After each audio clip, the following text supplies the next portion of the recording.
Olá, sejam todos muito bem-vindos ao segundo episódio do podcast da Estatera Perícias Médicas. É um prazer estar com vocês aqui novamente.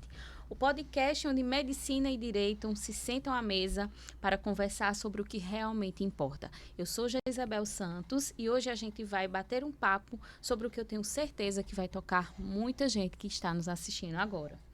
Se você é advogado, trabalhador, dono de uma empresa ou simplesmente alguém que vai precisar de um médico numa situação jurídica, o que é basicamente todo mundo, né? Muita gente tem aí alguma situação que precisa de um apoio médico e jurídico. Hoje a gente vai falar sobre isso. Aqui comigo estão os cofundadores da Estatera Perícias Médicas, que vocês já conhecem, que a gente já conversa aqui no podcast, em todo o nosso conteúdo nas redes sociais da Estatera Perícias Médicas, o doutor João Henrique e a doutora Leonora Loyola Gomes. E hoje nós temos um convidado especial, o doutor Wesley Fonseca, advogado com ampla atuação nas áreas previdenciárias e trabalhistas. Gente, sejam muito bem-vindos. Quero que vocês falem um pouco sobre vocês, falem sobre o currículo, mas não todo. Só o que vocês fazem aí no dia a dia. Bom, gente, bom dia. Me chamo Dr. João Henrique, sou médico aqui da Estatera Perícias Médicas, né? Já que você que nos acompanha nas redes sociais, sou o assistente técnico aqui, um dos, né, da Estatera Perícias Médicas. Olá, pessoal. Mais uma vez aqui uma alegria, né, de estarmos aqui compartilhando um pouquinho do que a gente trabalha diariamente, né, trazendo informações para vocês. Eu sou a doutora Leonora, como bem dito por Geise, cofundadora e também assistente técnica aqui da Estatera Perícias Médicas. E hoje será um momento de muita informação e muita coisa boa para vocês. Olá, gente. Meu nome é Wesley, sou advogado, previdenciarista e trabalhista, né, com atuação diretamente, né, doutor João, com os laudos médicos. E hoje, com certeza, vai sair muitas coisas boas daqui, né? Com certeza. Acredito que o direito e a medicina, elas se conversam.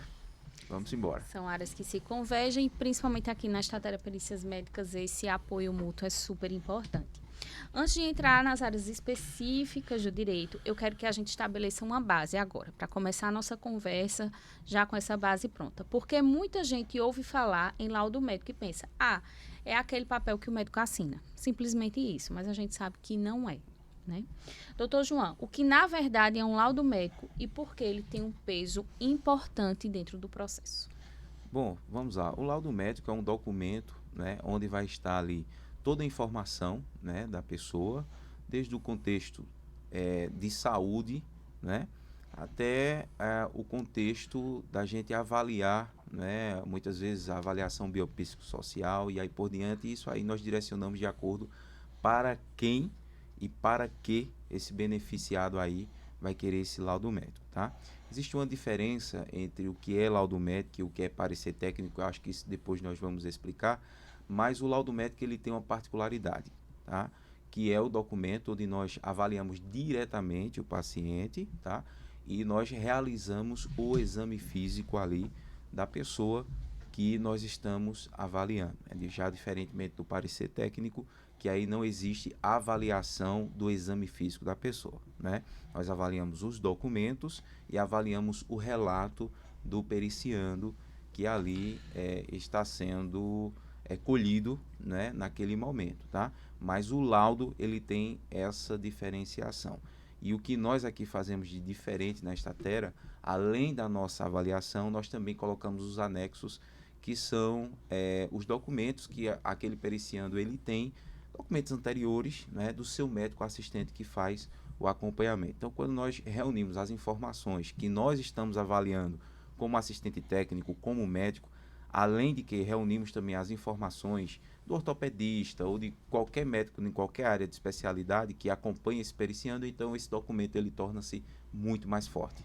Doutora Leonora, e o que é uma diferença muito grande de um laudo genérico, Sim, não é verdade? sem dúvidas. O laudo genérico, como ele bem falou, quando e para que está sendo feito a diferenciação que ele já iniciou aí do laudo e do parecer ali técnico, para além, né, a Estatera, mesmo fazendo parte desses dois segmentos, liberando esses dois segmentos, a gente entende, como o Dr. Juan já falou, o contexto daquele periciando. Então, a gente faz essa análise, como ele citou, a biopsicossocial, de que forma, em que aquela pessoa está inserida, o que é que aquele contexto de vida dela acarreta na melhoria ou na piora daquela condição de saúde que ela está. Então, num parecer técnico, a gente também faz esse detalhamento, faz esse apanhado e, assim, não olhamos apenas friamente dados, mas também sempre buscando associar o contexto de vida, aquela pessoa por trás de todas aquelas provas que ela já tem. Então, esse é o diferencial. Não é um laudo frio, não é um CID que foi só ali caracterizado. Nós tentamos detalhar e enquadrar, né, esse parecer, quando avaliado documentações desse laudo, quando feito o exame físico, a pessoa que está por trás daquilo ali. Por trás de cada laudo existe uma história. Não é verdade? Exatamente. Doutor Wesley, falar em histórias, o senhor lida com isso todo o tempo todo, né? Sempre está chegando lá no seu escritório. Quando o cliente chega com um monte de papel, geralmente é assim, tá aqui, né? Tá na mesa. Verdade. Como é que o senhor lida com isso? Veja bem, é muito comum a gente receber nos nossos escritórios vários papéis de vários clientes, ou seja, de N médicos, de ortopedistas, enfim. Mas uma questão fundamental aqui é que muitos laudos que vêm, né, vêm genericamente, né? Coloca o CID, como a doutora Eleonora acabou de falar, o CID é uma letra, né, que todo mundo sabe, aí coloca o CID e aí pronto, acabou. Você tem isso aqui e pronto, está resolvido. Mas não diz especificamente de que forma aquela doença impacta na vida do cidadão. Exatamente. Então, isso deve ser conversado entre tanto o médico quanto o advogado, quanto a tese jurídica que seja apresentada. Então, assim, a gente recebe inúmeras, mas nunca com aquela finalidade de resolver exatamente o problema. Entendi. Doutor João, é aquela questão que o médico que cuida, ele não pensa exatamente no nexo jurídico, não é isso? Isso, exatamente. O médico assistente, ele conhece o paciente, que ele faz já com acompanhamento, às vezes há meses, às vezes há anos, mas o que nós temos muito cuidado quando nós vamos fazer um laudo médico é a gente sumarizar todas essas informações que nós temos e conseguir colocar tudo em um documento só. Então, por exemplo, eu não posso dizer que essa pessoa tem ou não tem uma incapacidade só por aquele momento que eu estou avaliando ela ali. Uhum. Tá? Então, eu tenho que avaliar essa pessoa como um todo, como a doutora Eleonora falou. Tá? Exatamente. Então, quanto mais informações nós temos, né, na estruturação, na musculatura, podemos dizer assim, desse laudo, que vai desde o preâmbulo até a assinatura, então isso é um processo muito grande que nós aqui na Statera priorizamos, né? Eu sempre digo aos periciandos e às pessoas que vêm até nós aqui não trabalhamos com esse tipo de documento que vem um nome, vem ali a doença, vem o CID e vem a data. Não, isso aqui não é o padrão da Statera, né? Nós temos uma fundamentação que isso vai desde o início, com a capa, para que vai ser direcionado esse laudo, com preâmbulo, qualificação do periciando, né? Depois vem com o histórico, vem com a anamnese detalhada, vem com o exame físico, e nós colocamos fotos no exame físico com legendas a respeito, por exemplo, daquilo que nós estamos avaliando, vem com marcos temporais, que é quando nós conseguimos ali dizer em cada momento da vida daquela pessoa o que foi que realmente ela apresentou. Por exemplo, ela pode ter feito uma ressonância há 3 anos atrás, tinha dado um resultado, mas hoje, por exemplo, essa ressonância já vem com outro resultado. Então, houve uma piora, por exemplo. Então, nós fazemos também, e não abrimos mão dos marcos temporais, que é quando nós conseguimos fazer uma linha do tempo, tá, a respeito desse periciando. Se houve melhora, se houve piora dessa doença. Nós não abrimos mão do nexo de casualidade, que é algo fundamental dentro do laudo médico. Nós não abrimos mão aqui dos anexos, né, que são todos aqueles documentos médicos anteriores que a pessoa tem, como, por exemplo, receita, prontuário, laudos dos médicos assistentes que o acompanham, tá? E aí por diante. Nós fundamentamos esse laudo, nós colocamos referências bibliográficas, nós tiramos a nossa conclusão e os nossos laudos são assinados por 2 assistentes técnicos com formações complementares. Então, veja, existe uma estrutura, existe uma musculatura por trás disso. É diferente do laudo genérico, né? E também nós buscamos sempre fazer um embasamento científico e jurídico. Então, é como nós sempre, né, a gente sempre fala quem nos procura. Não basta só a gente citar que você tem, dizer que você tem, ou alegar ali com uma imagem de um exame, por mais que seja visto, mas nós geramos justamente que o Dr. Juan falou, é a bibliografia. Então, nós temos um embasamento científico.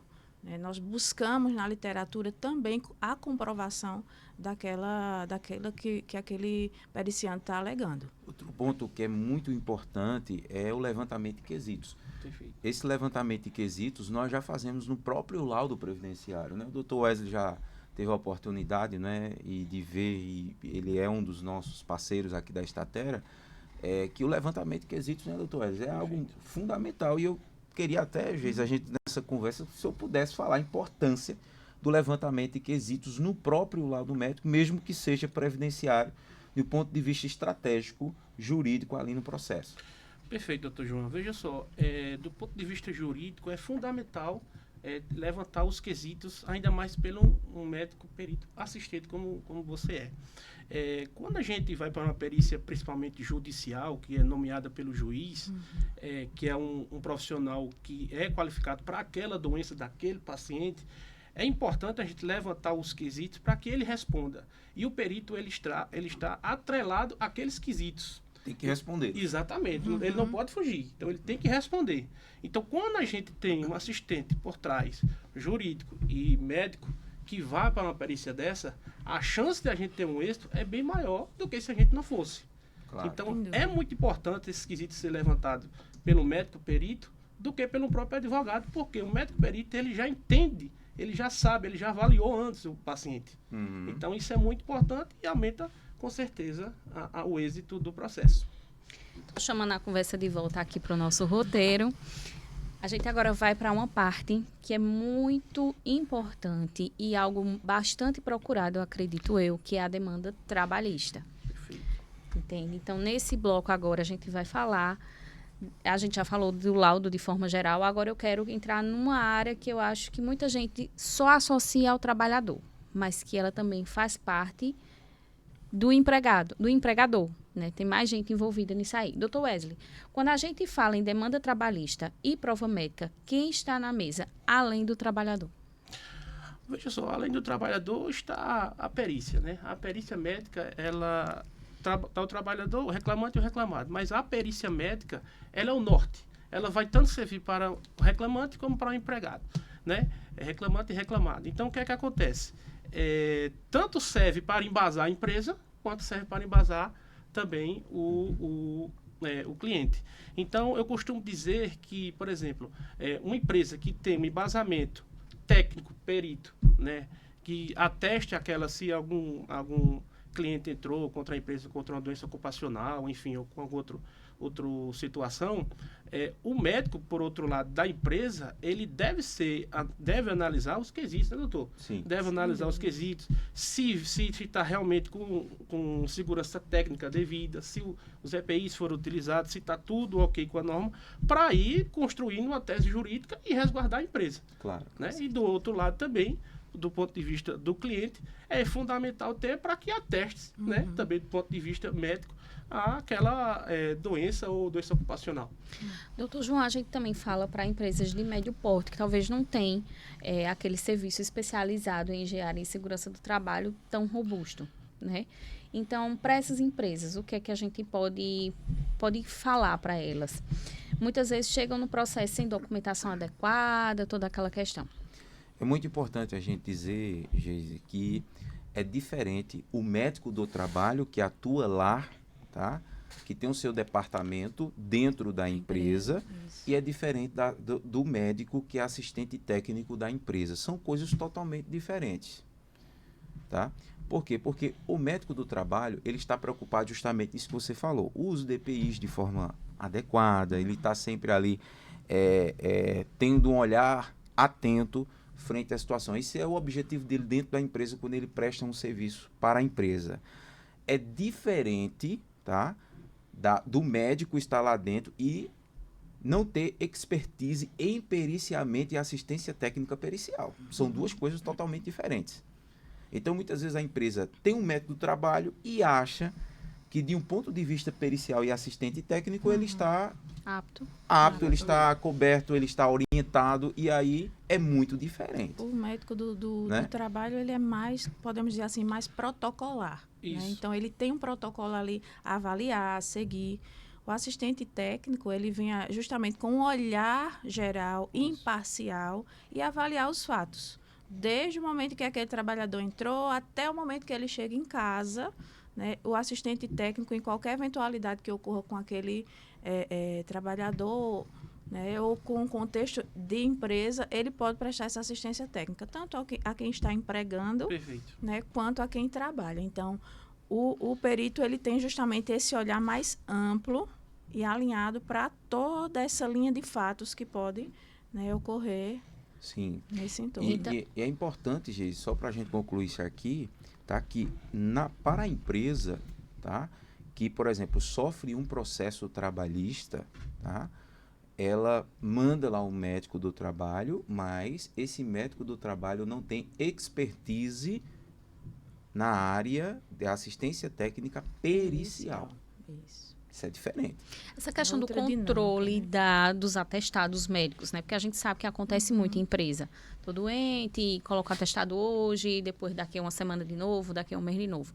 Esse controle desses atestados médicos, isso faz parte do médico trabalhista. Isso, do médico do trabalho. Mas dependendo do trabalho, dependendo da situação, de uma ação jurídica, o médico pericial pode ter acesso a esses atestados. Sim, com certeza. Sim, com certeza.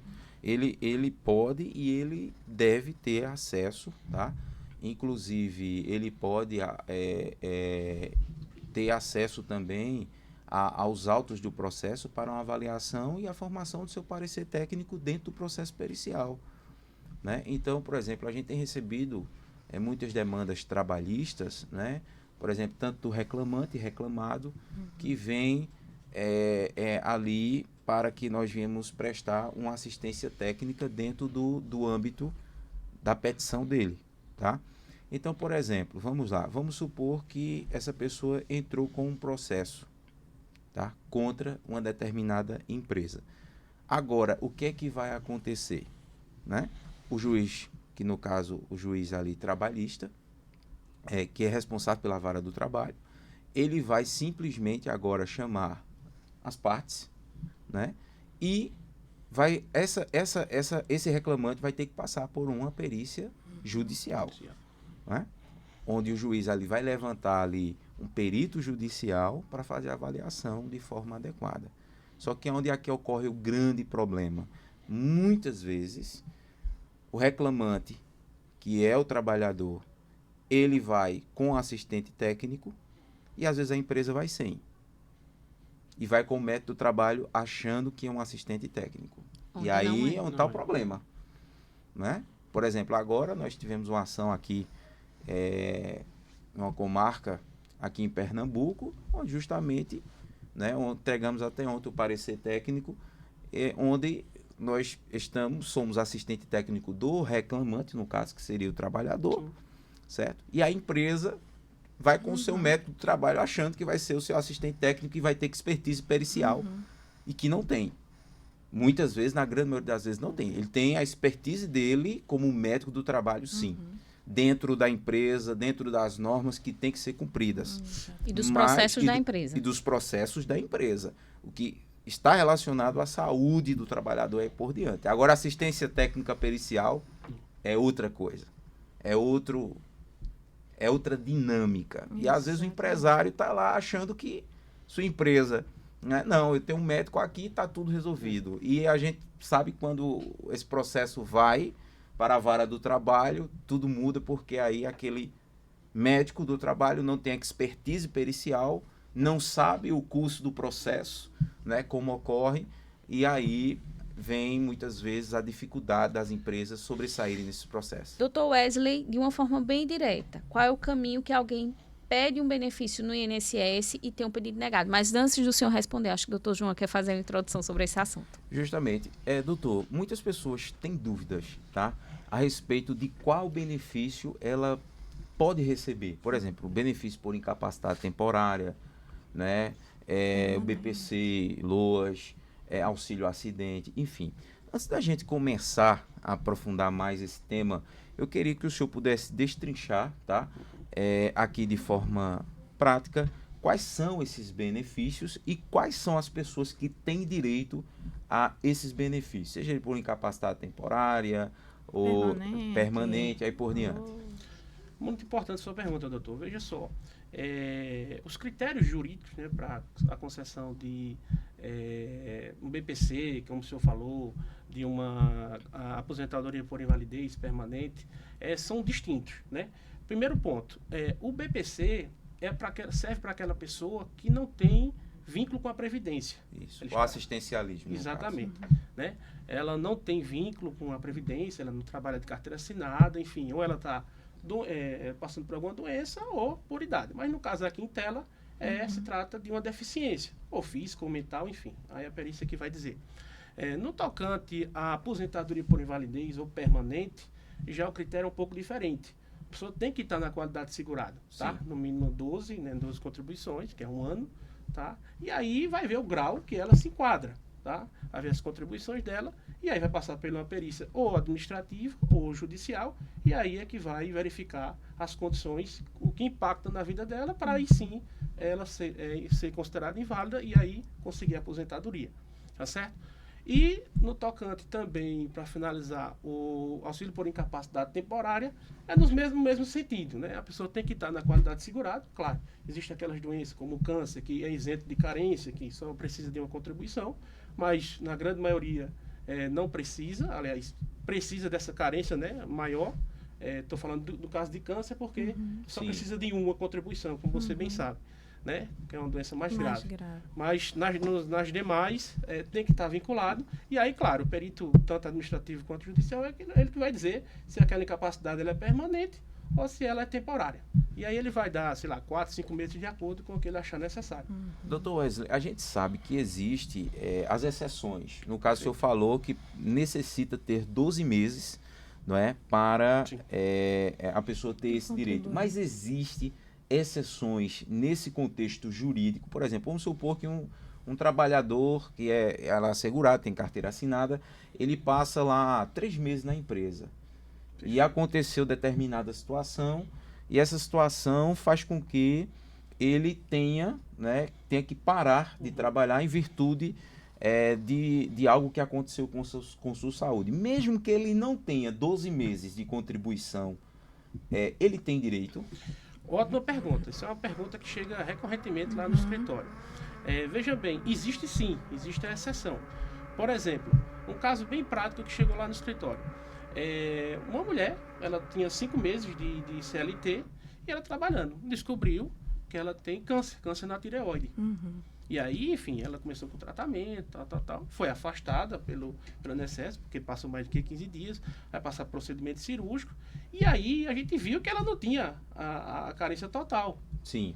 Né? Para conseguir o auxílio por incapacidade temporária, que era o antigo auxílio acidente. Sim.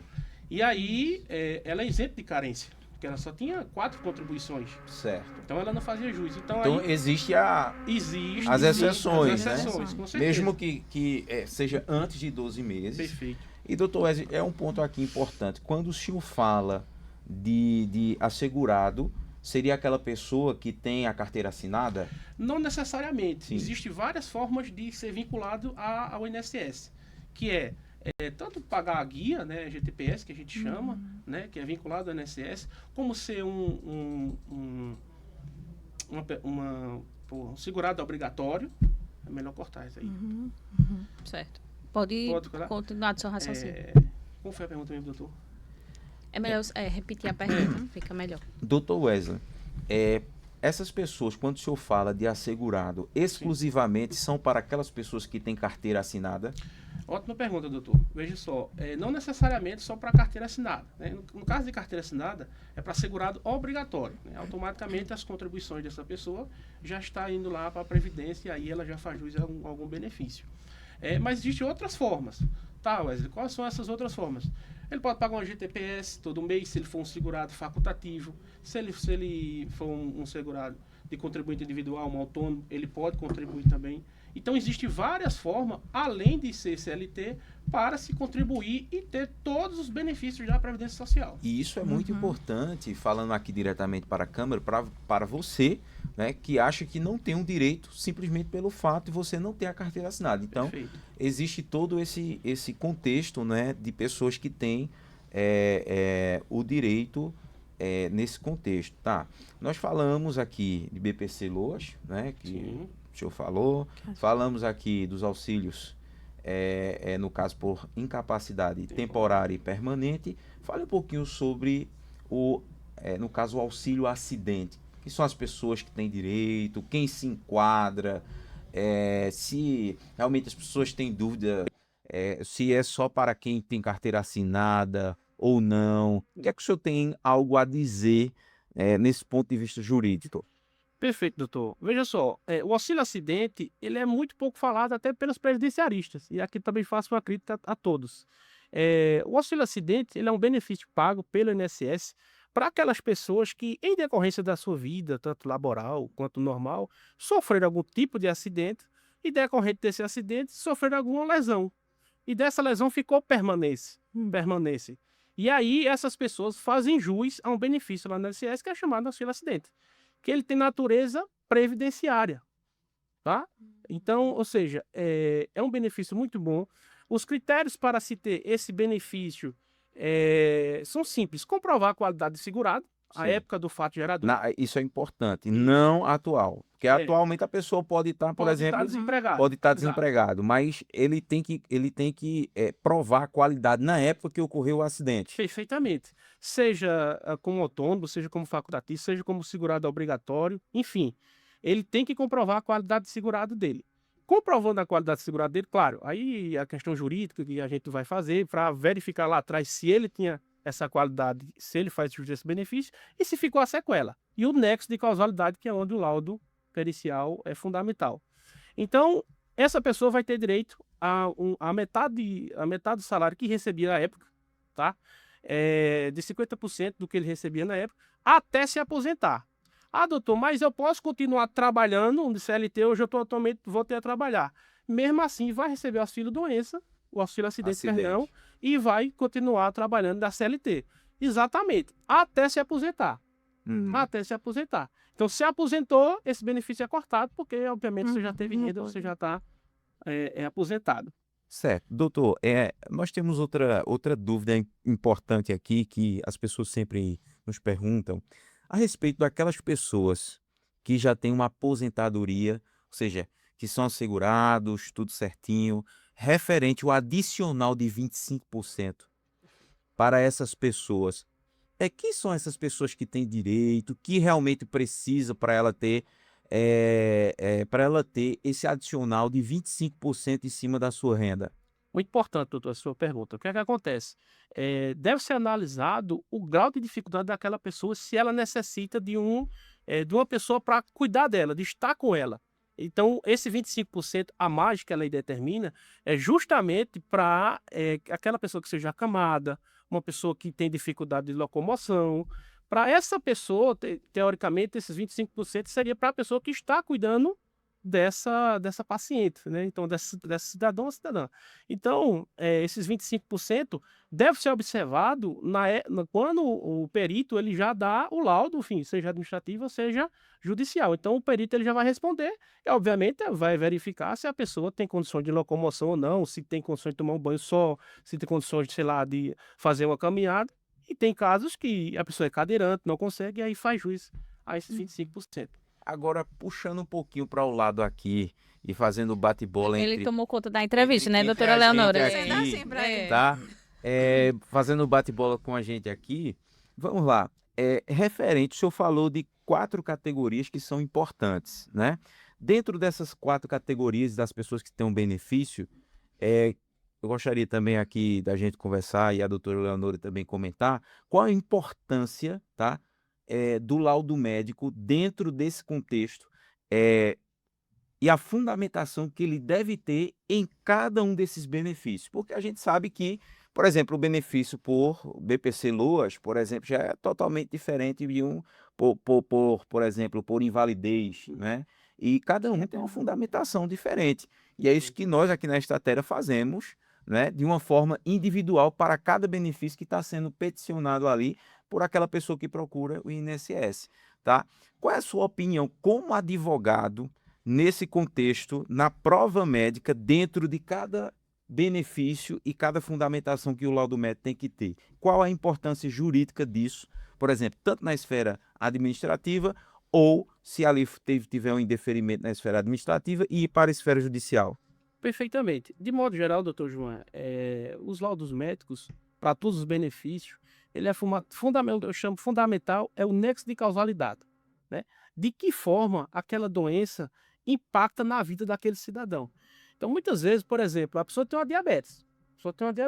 Existe diabetes que ela é pequena, a pessoa anda, ou seja, faz todas as situações. Mas existe o grau de diabetes, doutor, o senhor sabe muito bem disso, que ele é muito elevado e a pessoa não consegue andar, às vezes não enxerga direito, enfim, existe uma série de situações. Então, a diabetes por si só não faz jus ao benefício. Mas, de acordo com o grau da doença, ele faz jus ao benefício. Então, o nexo de causalidade, de que forma vai impactar, é fundamental. Agora, adentrando nos benefícios que o senhor falou, no auxílio acidente, no auxílio por incapacidade temporária, aposentadoria por invalidez, existe, digamos assim, várias teses jurídicas para que seja abordado em cada um deles.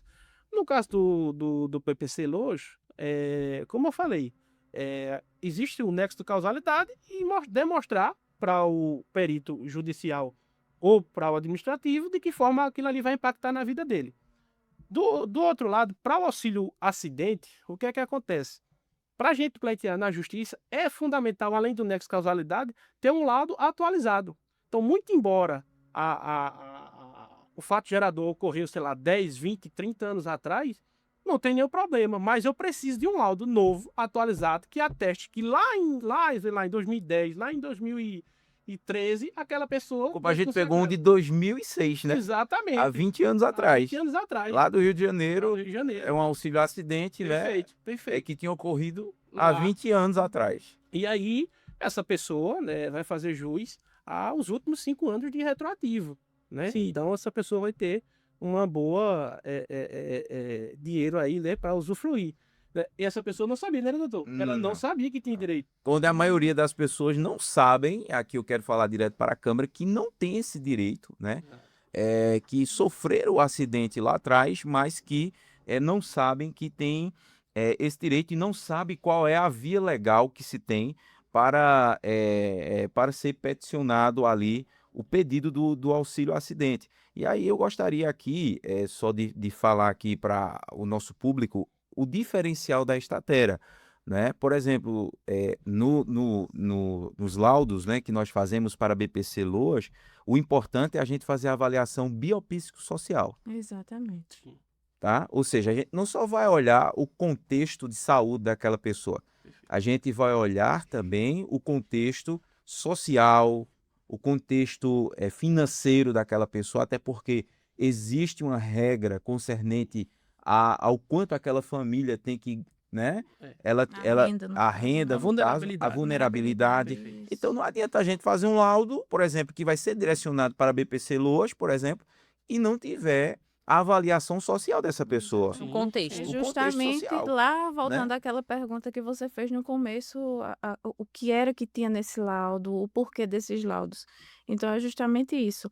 O BPC-LOAS avalia a avaliação biopsicossocial, não é Sim. apenas aquela... Isso. É porque essa avaliação biopsicossocial, quando você avalia aquela pessoa, ela pode ter uma debilidade cognitiva ou física. E aí, biopsicossocialmente falando, o contexto dela em que é que impacta, se ela vai ter acesso a uma condição normal ou não. Exato. Porque a pessoa pode ter uma incapacidade intelectual e fisicamente, por exemplo, ela poder carregar um peso, ela poder desenvolver alguma habilidade de dinâmica, mas ela não tem intelecto para aquilo. Perfeito. Então, ela consegue se enquadrar.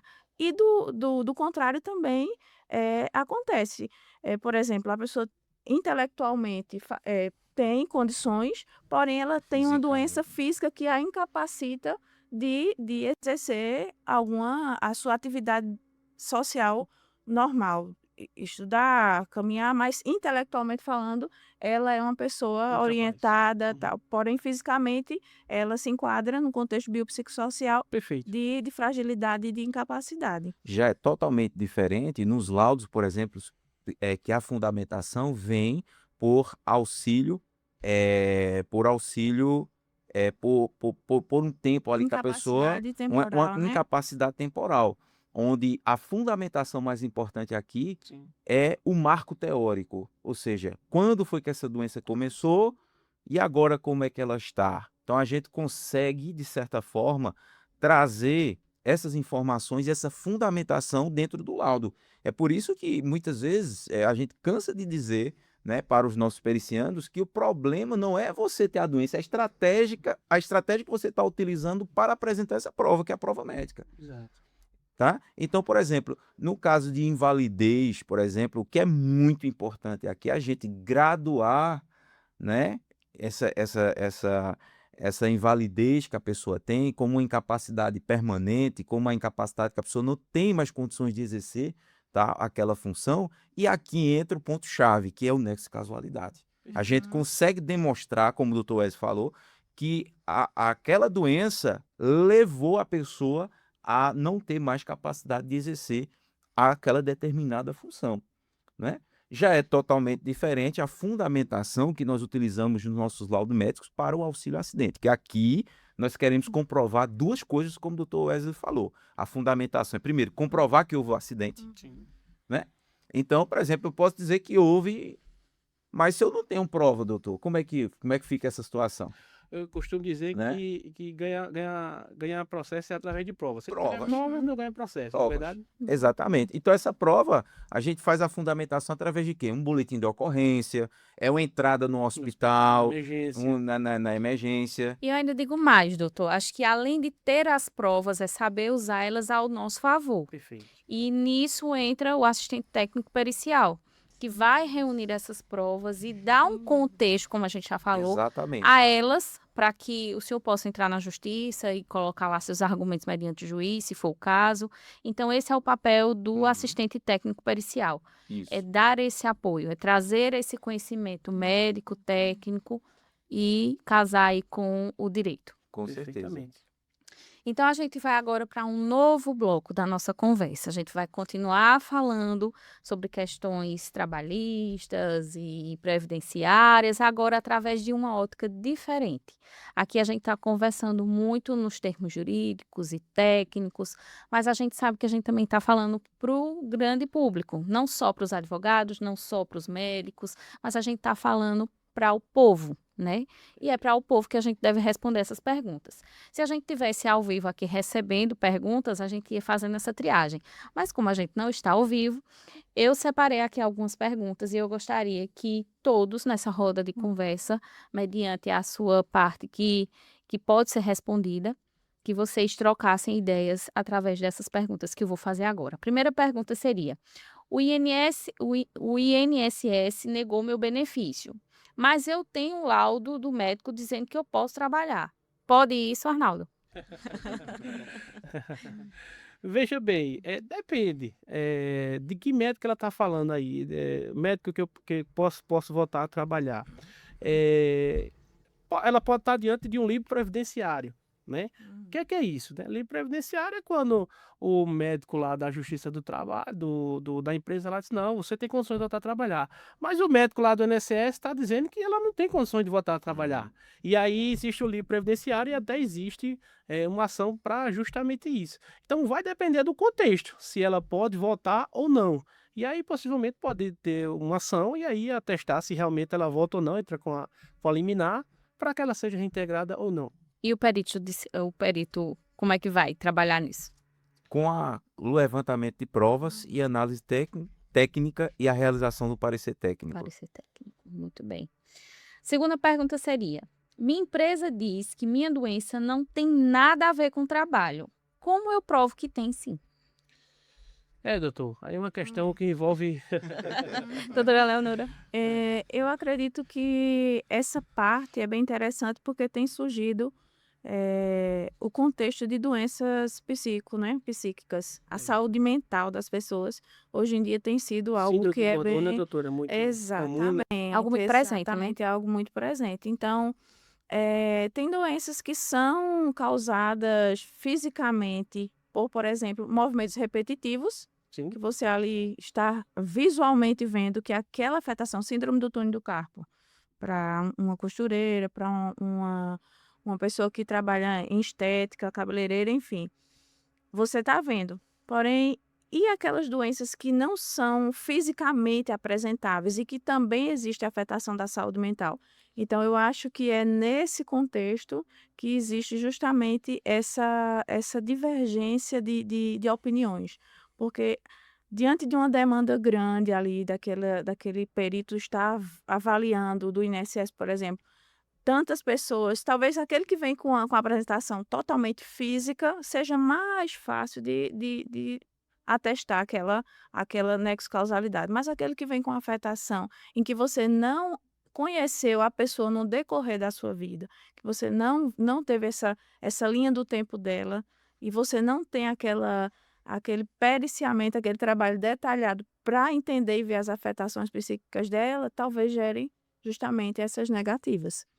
Exatamente. E um ponto muito importante aqui que deve ser levantado é de que a perícia médica administrativa lá no INSS, o perito que está lá, que ele é o concursado do INSS, ele não é especialista naquela doença, muitas vezes, que a pessoa está. Se for uma doença intelectual, por exemplo, ele não tem a jurisdição, claro, ele é concursado, ele fez o concurso, ele está lá, ele vai avaliar, mas ele não é um médico específico para aquela situação, né? Então, enquanto que um médico da confiança do juiz, né, na perícia judicial, ele vai ser um médico daquela situação, daquela interculturalidade, enfim, ou ortopedista, enfim, mas cada especialidade o juiz é que vai mandar. Então, é importante frisar isso porque o perito, ele não tem digamos assim, especialidade exatamente naquela doença intelectual. Doutor João? Isso, eu acho que assim, por mais que a gente diga que ocorreu algo, é necessário provar, Perfeito. né? Então, assim, essas provas, né, elas têm que vir através de documentos médicos, tá? Então, por exemplo, se é uma doença intelectual, existe, né, por exemplo, psiquiatra, psicólogo, existe um neurologista, existe equipes multidisciplinares para isso, né? Tem, por exemplo, pessoas que têm, por exemplo, afetações psicológicas, faz acompanhamento no CAPS e ali já existe uma rede multidisciplinar para isso. Então, o importante é reunir essas provas para que você tenha realmente algo a dizer, tá? Então, não só assim pelo fato de você falar que tem uma afetação. Esse eu acho que é o maior gargalo que nós temos, né, quando se trata desse assunto. Só apenas dizer que tem, mas não provar, certo? Então, para a gente dizer, né, e comprovar aquilo ali para a empresa, o médico, por exemplo, do trabalho, ele é responsável por isso. Ele vai avaliar os atestados, ele vai avaliar toda a condição. E eu queria compartilhar um caso aqui, Por não. né? Um caso que nós tivemos aí fazendo assistência técnica em São Paulo, certo? De um paciente com transtorno de espectro autista. Veja só, ele com diagnóstico confirmado, ele Já adulto. já adulto, já adulto. Ele durante o processo dele ali de trabalho, ele teve 17 atestados. 17 atestados e afastamentos. Por quê? Porque o ambiente de trabalho onde ele estava, tá, não tinha adaptações necessárias, tá, para comprovar, para que ele pudesse exercer a função dele ali. Então, por exemplo, ele entrou por um concurso público como sendo auxiliar de professor, né? Ele trabalha na área da educação. Mas para uma pessoa autista, a gente sabe que existem suas limitações, concernente barulhos, estímulos, além do barulhos sonoros mais visuais, e aí por diante, tá? Então essa pessoa começou a sentir muita dificuldade no trabalho. E aí começou a ter conflitos entre, agora, a prefeitura, pelo qual ele era concursado, Sim. porque ele começou a colocar muitos atestados, e isso acendeu um alerta diante a parte administrativa da prefeitura para esse concursado, certo? Porque ele estava lançando ali muitos documentos médicos a respeito da sua condição e muitos afastamentos. E aí por diante, ele ia, por exemplo, o psiquiatra ia, afastava ele por 3 meses, aí depois de novo afastava por mais 6 meses, porque realmente a condição de saúde dele, de um ponto de vista psicológico, como a doutora Leonora falou, cada vez foi piorando, certo? Então, agora, a prefeitura gerou nele o que? Um processo administrativo, tá? Então, ele correndo o risco de perder, inclusive, o concurso público. Ele correndo o risco de perder o concurso público. Por conta de quê? Por conta que não existia ali um documento que pudesse trazer para ele uma sustentação de todo esse arcabouço de documento que ele tinha. E eu lembro que quando nós fomos atendê-lo, né, eu disse, você tem documento, tudo isso aí, desse documento eu tenho, e tenho muito. Né? Então agora ele está num processo administrativo, justamente, né, com todos os laudos de neuro, psiquiatra, psicólogo, com muita coisa que ele tem, com esses afastamentos, né, com tudo que foi realizado durante o processo. E veja, o parecer técnico dele deu 328 páginas. Sim. 328 páginas que nós fizemos. Bem parecido com aquele caso do auxílio acidente também. Exatamente. 328 páginas, onde nós tivemos que comprovar que ele realmente era autista, né? Então, de acordo com o relato dele, o ambiente de trabalho dele e tudo mais, e a saúde dele foi piorando cada vez mais. Por quê? Porque o ambiente de trabalho não era adequado, a equipe de trabalho também não entendia o seu diagnóstico, né? Ele tinha um diagnóstico recente. Que talvez até ele não estava se entendendo enquanto... Não sabia, ele não sabia. E aí foi quando chegou a equipe que o acompanhava, chegou à conclusão que ele tinha transtorno do espectro autista, né? E ali ele tinha tudo bem fundamentado e com laudos, com tudo certinho, com documentação, né? Então, Geise, voltando a essa sua pergunta, que esse tipo de processo ele pode ocorrer, né? Não só, por exemplo, entre a pessoa que está vinculada a uma empresa. Pode ocorrer, por exemplo, para uma pessoa que é um concursado.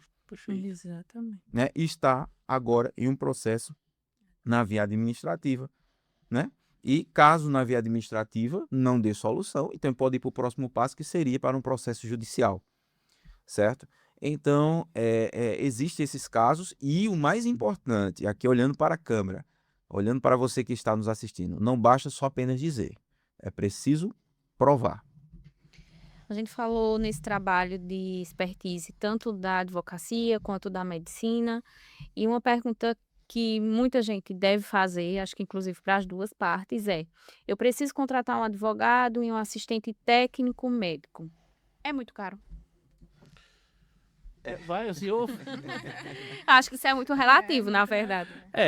Isso aí é uma questão muito relativa, isso vai de uma conversa, né, doutor, com o cliente, né? A gente sabe que existem várias realidades, né, e várias situações e situações, mas hoje existem várias possibilidades, né, tanto uma parceria, né, doutor, quanto mesmo o médico, o advogado pode fazer, enfim, descontar, destacar os honorários posteriormente, como também ele pode pagar o laudo, enfim, existe uma série de situações aí, né, doutor, que a gente pode abordar e vai ver cada caso. É uma história. Eu acho que há uma diferença, Geise, entre valor e preço. Exatamente, eu ia falar isso agora. Exatamente, eu estava para... Valor, muitas vezes, vamos parar para pensar, o quanto essa pessoa pode perder, por exemplo, se ela deixa de ter uma assistência técnica em um processo trabalhista. Exato. Né? Eu peguei uma causa agora como um assistente técnico de uma causa de R$280 mil. no caso para o reclamante, né? Então, o que acontece? O quanto a pessoa pode deixar de ter? O quanto o serviço do assistente técnico pode agregar dentro desse processo? Nós estamos falando de valores. Nós estamos falando aqui Falando de preço. de falando de preços, valor, né? O quanto essa pessoa ela pode deixar de ter um serviço de o acompanhar, por exemplo, no dia da perícia judicial, de ter um médico ali ao seu lado, garantindo que aquele passo a passo que o perito judicial vai estar realizando é o passo a passo correto e aí por diante, tá? Qual é o valor que se tem diante de uma causa, doutor Wesley, que, por exemplo, uma causa como essa de 280 mil, que o advogado nos procurou desesperado porque tinha sido indeferido, o caso tinha perdido,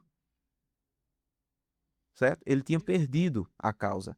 E aí, tinha dado indeferido porque o perito judicial fez uma avaliação contrária ao trabalhador. E aí, agora, nós entramos como assistente técnico, por exemplo, nessa causa, para impugnar o laudo do perito judicial. E mostrar um laudo de verdade. Né? E mostrar algo de verdade, como o Geis acabou de dizer aqui. Então, antes de falar de precificação, vamos falar de valor. Sim. O quanto é que você pode perder em uma ação, você advogado, que passou anos, que passou tempo, que viu, que analisou, que fez petição, que fez levantamento de provas, enfim. Então, vamos mudar a pergunta. O quanto é que você, como trabalhador, e o quanto é que você, como advogado, pode perder ser um assistente técnico? Ou como empregador. Exatamente. Né? Qual preço você está disposto a pagar em não ter E não ter. essa assistência? Então, eu acho que isso aqui são duas coisas diferentes, né? Precificação é diferente de agregação de valor. Então, o assistente técnico, ele agrega valor para ambas partes, seja qualquer processo judicial, certo? E, no caso, ele, além dele agregar valor, ele é para as partes, mas também para o advogado. Com certeza. É porque, por exemplo, eu costumo, o doutor Wesley já fez, assim, a gente já fez parcerias e ele sabe, antes, por exemplo, da gente entrar como assistente técnico, a gente discute a causa antes. Porque a petição dele tem que estar alinhada com o nosso parecer técnico. Exatamente. As linguagens precisam estar Isso. unidas. E aí a gente vai conversando, doutor, isso aqui, tal, como é que nós podemos fazer? Então é diferente. Então a pergunta que eu deixo aqui no ar é: o quanto, no caso agora, você pode perder por uma falta de um assistente técnico no seu processo? E também deixar claro, né, que essa dúvida, essa angústia, essa dor das pessoas quanto à questão da precificação, isso também é feito dentro de um parâmetro.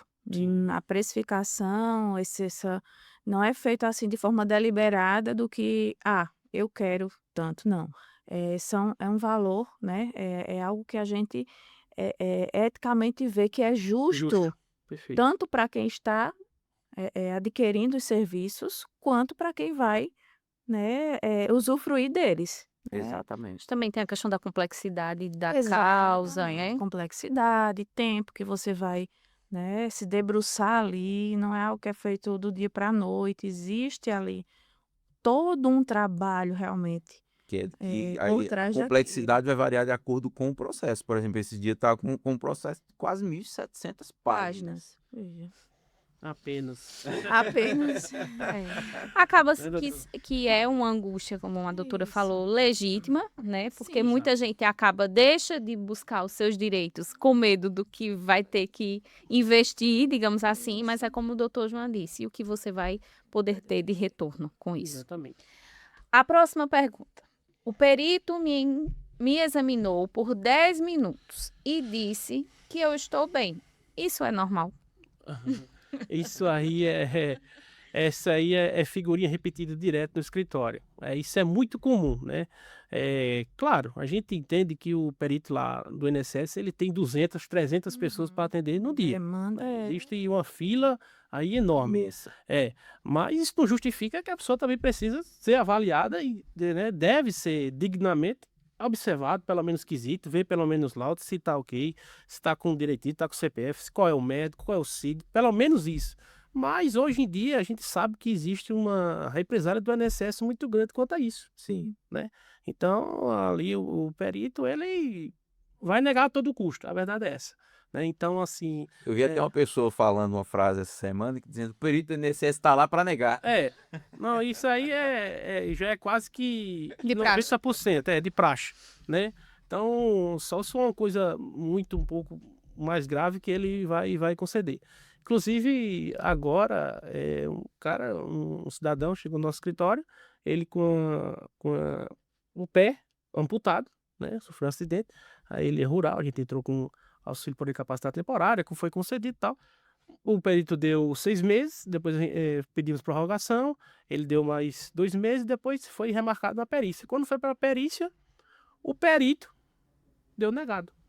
Ou seja, ele já estava no benefício há 6, depois mais 2 meses, e depois deu negado. Como é que a pessoa, com a mesma situação, mesma fragilidade, dá negado a um cidadão desse que tem a perna amputada? Então, assim, são situações grotescas que deve ser levado, obviamente, para o Poder Judiciário apreciar. Ô, doutor Wesley, e esse aí, conversando aqui para todos, é o ponto importante, porque muitas pessoas acham que pelo fato do INSS ter negado, ter indeferido o seu processo, acabou aí, ponto Exato, final, né? Não. Exatamente. Acabou aí. Então, esse é outro diferencial, doutor Wesley, da Statera, porque todos os nossos laudos, mesmo que for direcionado para o INSS, nós já pensamos na via judicial. Nós já levantamos quesitos, nós já pensamos na estratégia futura. Pensamos ali na primeira via administrativa, que seria o INSS, e caso for negado, peraí, a gente já tem aqui uma arma bem forte, né, para a perícia judicial. Doutor Wesley, o que é que o senhor diz para essas pessoas? Olha ali na câmera ali agora e diga para essas pessoas que nem tudo está perdido para quem teve um indeferimento no INSS. Exatamente, doutor João. Nem tudo está perdido, né?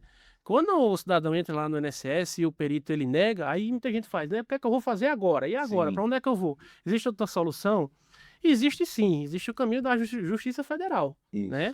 A gente vai entrar com ação, né? Claro, na via administrativa existe um recurso que você pode pleitear, né? Na junta do lado do próprio INSS. Mas eu aconselho ir já para a Justiça Federal, porque aí lá vai ter um perito especializado, né? Da confiança do juiz, e eu acho que é mais fácil entrar um assistente técnico para ser acompanhado. Claro. E aí vai para a Justiça Federal, o juiz ele vai marcar uma perícia, né, desse paciente. E aí é onde entra o assistente técnico perito, que é o doutor João, e vai acompanhar esse cidadão para fazer essa perícia, certo? Sim. E aí o perito constatando que realmente houve um erro lá do INSS e que ele tem capacidade. Então, esse cidadão, ele faz jus ao benefício desde a data do requerimento. Sim. Desde quando ele entrou lá no Que é INSS. outro ponto importantíssimo para as pessoas saberem, Exatamente. né, que o processo aí está... Exatamente. Não vai pegar da citação do INSS, ali quando entrou com o processo. Vai ser pago, né, desde quando entrou com o requerimento lá no INSS. Então, suponhamos que uma pessoa entrou há 6 meses atrás, fez a perícia agora e deu negado. Então, a gente vai para o judiciário, vai marcar a perícia, mas vai solicitar que ele tenha benefício desde 6 meses atrás. Isso. Então, vai gerar um retroativo bom para essa pessoa. Eu vou mais profundo agora. Vamos embora. Doutor Wesley, e vamos supor que o perito judicial negou o benefício, passou pela perícia. Tem recurso? Não tem? O que é que pode ser feito aí? Tem sim. Ótima pergunta, doutor. Existe benefício como auxílio acidente que a gente já entra na justiça. Sim. A gente nem vai para o judiciário. No caso, para o INSS, né? Isso, não vai para o administrativo, para o INSS, vai para a esfera judicial. Então, o que é que se pode ser feito aí depois de uma negativa? Uma impugnação. Opa, entrou agora a Statera. Entrou a Statera, né? Uma impugnação do laudo, que eu acho difícil, que se a gente for acompanhado pela Statera, o êxito, a margem de êxito é muito maior do que se a gente não for, né? Até porque o perito, quando o doutor João Henrique for lá, a doutora Leonora, ele está sendo avaliado também por outro médico. Sim, verdade? Sim. Então, é muito importante deixar isso claro. Então, Esse recurso, poucas pessoas, né, doutora Exato. Geise, sabe que existe. exato. Né? Acha que, por exemplo, pessoas acham. Existem grupos de pessoas. A maioria acha que, por exemplo, o INSS negou, acabou aqui. Vamos supor que agora ela não entende que existe a perícia judicial, existe a esfera federal. E outras pessoas não entendem que mesmo a perícia judicial, né, negando aquele benefício, Não ainda tem mais existe esse solução. recurso. E, Exato. não, acabou aqui agora e pronto, vão ficar tristes. Não, existe a impugnação, Existe a né? Que impugnação. aí é onde entra a importância do assistente técnico Perfeito. dentro desse caso, né? E aí, mais uma vez, a pergunta fica. O Né? quanto você está disposto... Né? Que foi a pergunta que o verdade? Geise fez, né? Sobre o valor do assistente técnico dentro do processo. Vamos juntar aqui o assunto, que a gente já está pertinho de terminar. Eu sofri um acidente de trabalho, mas a empresa registrou como acidente pessoal. E agora? Vai depender, enfim. Perfeito. Pergunta maravilhosa. É né? maravilhosa. Veja só, tudo vai da realidade, né? Documentalmente. Ah, mas a empresa está falando que não foi acidente de trabalho, mas ela tem documentos que comprovam que foi acidente de trabalho, né? Então, faz juiz sim a ela ter todo o acompanhamento da empresa e dar todo o suporte. Se a empresa não der, aí, claro, cabe ação para que seja atestada, obviamente, a sequela dela, enfim, o que é que ela tiver, para ela ter o benefício lá do INSS, seja afastada, né? Se for mais de 15 dias, afastada pelo INSS, e se for menos de 15 dias, atestado médico. Ô, Geise, que pergunta maravilhosa, porque eu já recebi muitas perguntas sobre que seria mais profunda do que essa sua, mas envolve esse contexto, que é o seguinte: o que é considerado acidente de trabalho e o que não é? Isso é muito importante, tá? Por exemplo, existe um tipo de acidente de trabalho que nós chamamos de acidente de trajeto, Exatamente. tá? Que é um acidente de trabalho. Por exemplo, vamos supor que essa pessoa ela tem a sua rotina diária, né? Ela acorda às 6 da manhã, tô dando um exemplo. Ela toma seu café, enfim, ela pega seu veículo e ela está indo para a empresa. Ela faz seu trajeto todos os dias certinho. E vamos supor que durante esse trajeto dela ir até a empresa, ela sofre um acidente automobilístico, por exemplo. Isso é considerado um acidente de trabalho ou não? Sim, considerado um acidente de trajeto. Perfeito. Vamos supor que ela está voltando do trabalho. E aí acontece também um acidente. Isso é considerado um acidente de trabalho, sim ou não? Se for provado que aquela pessoa faz aquela rota, que ela realmente claro, existem as provas para isso, né? É que não houve desvio de rota para a sua casa, ela realmente estava voltando do seu trabalho. Isso é considerado acidente de trabalho ou não? Certo? Então, pode ser enquadrado, sim, se for provado que aquele trajeto estava voltando para casa, sim.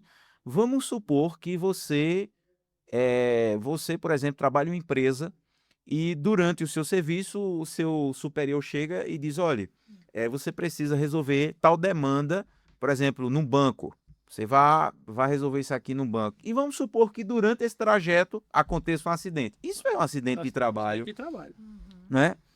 Então, assim, muitas pessoas referentes, principalmente o acidente de trajeto, tem muitas dúvidas, e nós esclarecemos aqui que se enquadra e aí por diante. Exatamente, por mais que não seja naquele trajeto físico corriqueiro que você Sempre faz. trafega ou faz para ir ao trabalho, se for em demanda do trabalho, eu trabalho de segunda a sexta, mas a empresa pediu que no sábado pela manhã eu fizesse tal entrega ou tal situação Sim. em nome da empresa. E aí acontece alguma coisa comigo naquele dia, não, mas seu contrato é de segunda a sexta, você não estava na avenida que interliga a sua residência e o trajeto que você faz cotidianamente, mas você não estava a serviço, então caracteriza também como acidente de Perfeito. trajeto em virtude do trabalho. Perfeito. Alguma pontuação, doutor Wesley? Não. Por mim tá ok. Então a gente vai chegando ao fim do nosso segundo episódio. Já na expectativa do terceiro episódio, de novos convidados e também retomar esse convite ao Dr. Wesley para a gente conversar. Assunto não falta, não é verdade? Se a gente ficasse aqui mais uma hora, a gente ainda tinha assunto para conversar. Uma conversa muito rica e antes de encerrar, eu quero que uma última palavra de cada um de vocês, bem direta, do coração, uma coisa que você quer que quem nos ouviu leve para a vida. Começar pelo nosso convidado. Vamos lá. O que eu tenho para deixar para todos vocês, primeiramente, agradecer pelo convite, né? Agradecer por essa oportunidade, primeiro podcast que eu estou participando, né? Uma honra, então. Muito obrigado pela oportunidade.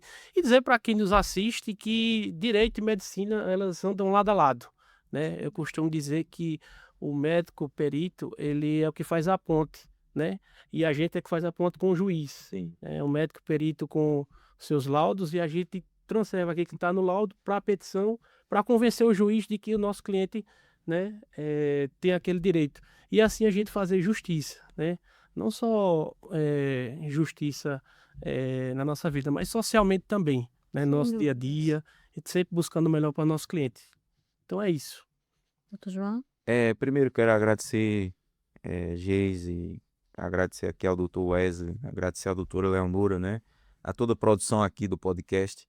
E dizer que, para você que esteve conosco até agora, que quando se trata de justiça e medicina, sempre buscar uma saída, né? Porque há saídas, e essas saídas muitas vezes são desconhecidas, né? E para isso que a Statera ela surge, é para isso que o advogado surge, justamente para andar lado a lado, né? E fazer com que o direito da pessoa ali seja garantido, né? Não pelo fato da pessoa não ter o direito, mas pelo fato da gente entrar com a prova quando envolve a prova médica, tá?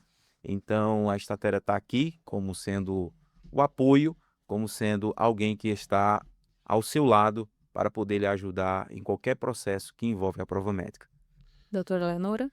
Igualmente, né, agradecer por esse momento, agradecer a Geise por estar aqui nos intermediando. Doutor Wesley, né, uma alegria tê-lo conosco, que seja o primeiro de muitos. Com certeza. Né, doutor Juan, aqui em parceria nossa ali no dia a dia, na linha de frente com a Statera.